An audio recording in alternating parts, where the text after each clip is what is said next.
So wing commander ಆದಂತಹ Sudarshan sir ನಮ್ಮ ಜೊತೆಗೆ ಸಿಗ್ತಾ ಇದ್ದಾರೆ. ಸುದರ್ಶನ್ ಸರ್ ನಮಸ್ತೆ. ವೆರಿ ಸ್ಯಾಡ್ ಡೇ, ಆಮೇಲೆ ಬ್ಲ್ಯಾಕ್ ಡೇ ಫಾರ್ ಭಾರತಕ್ಕೆ ಅಂತ ಅನಿಸ್ತಾ ಇದೆ. ದೃಶ್ಯಗಳನ್ನು ನೋಡ್ತಾ ಇದ್ರೆ ಸಂಕಟ ಅಂತೂ ಆಗುತ್ತೆ ಸರ್. ಯಾಕೆ ಇಂತಹ ಘಟನೆಗಳು ನಡೀಬಹುದು ಅಂತ ಅನಿಸುತ್ತೆ ಸರ್? ವಿಮಾನ ಒಂದು ಪತನ ಆಗಕ್ಕೆ ಏನು ಕಾರಣ ಇರಬಹುದು ಅಂತ? ನಮಸ್ತೆ ಅರುಣ್ ಅವರೇ. ನೋಡಿ, ಒಂದು ದುರಂತ ನಡಿಬಾರ್ದಾಗಿತ್ತು. ಆದ್ರೆ ಯಾವುದೇ ಒಂದು ದುರಂತ ನಡೆದ್ರು ಅದು ಒಂದು ಕಾರಣಗಳಿಂದಾಗಿ ನಡೆಯಲ್ಲ. ಹಲವಾರು ಸಣ್ಣ ಸಣ್ಣ ಕಾರಣಗಳಿರ್ತವೆ. ಒಂದು ಬೋಯಿಂಗ್ ವಿಮಾನದ ಬಗ್ಗೆ ನಾನು ಏರ್ಬಸ್ ಪೈಲಟ್. ಆದ್ರೆ ಬೋಯಿಂಗ್ ವಿಮಾನದ ಬಗ್ಗೆ ನಾನು ಪ್ರಶ್ನೆ ಮಾಡ್ತಿದ್ದೀನಿ ಅಥವಾ ಅವರ ಸುರಕ್ಷತೆಯ ಬಗ್ಗೆ ಪ್ರಶ್ನೆ ಮಾಡ್ತಿದ್ದೀನಿ ಅನ್ನೋದಲ್ಲ.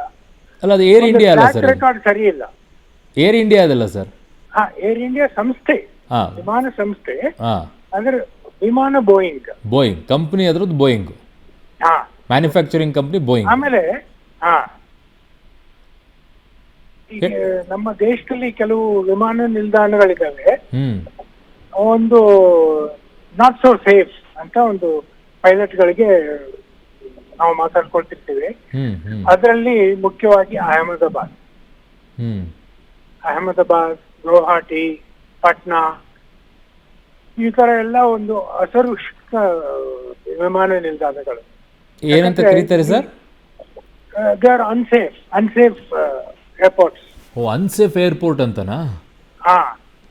ಯಾಕಂದ್ರೆ ನೋಡಿ, ಅಲ್ಲಿ ಟ್ರಾಫಿಕ್ ತುಂಬಾ ಇರುತ್ತೆ. ಈಗ ಅಹಮದಾಬಾದ್ ಅಲ್ಲಿ ಸುಮಾರು 14 ಡೊಮೆಸ್ಟಿಕ್ ಏರ್ಲೈನ್ಗಳು ನಿಂತ್ಕೊಳಕ್ಕೆ ಒಂದು ಜಾಗ ಇರುತ್ತೆ.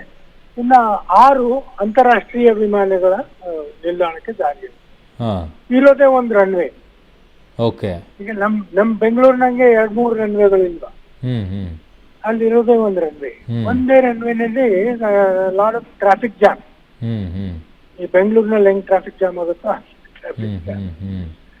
ಆಮೇಲೆ ಇವೆಲ್ಲ ಒಂದು ಅನ್ಸೈಂಟಿಫಿಕ್ ಆಗಿ ಡಿಸೈನ್ ಆಗಿರೋ ಏರ್ಪೋರ್ಟ್ಗಳು.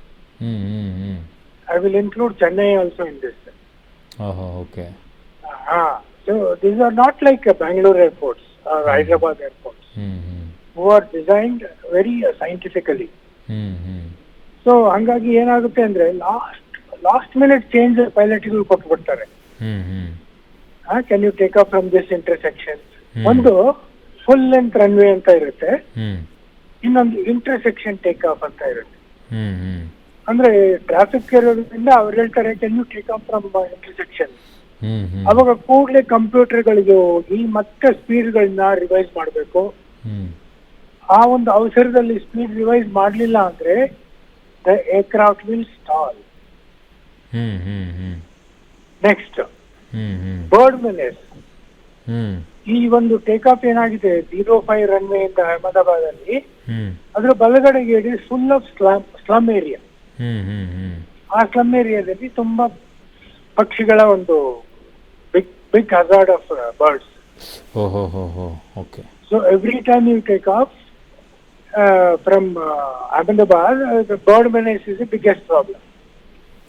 ಇನ್ನೊಂದು ಸ್ವಲ್ಪ ಮುಂದೆ ಹೋದ ಕೂಡಲೇ ಅಲ್ಲಿ ದೊಡ್ಡ ಒಂದು ಕೆನಾಲ್ ಇದೆ, ನರ್ಮದಾ ಕೆನಾಲ್. ಸರ್ ಮತ್ತೆ ನಿಮ್ಮನ್ನ ಕನೆಕ್ಟ್ ಮಾಡ್ತೀನಿ ಸುದರ್ಶನ್ ಸರ್, ಮತ್ತೆ ನಿಮ್ಗೆ ಕನೆಕ್ಟ್ ಮಾಡ್ತೀನಿ.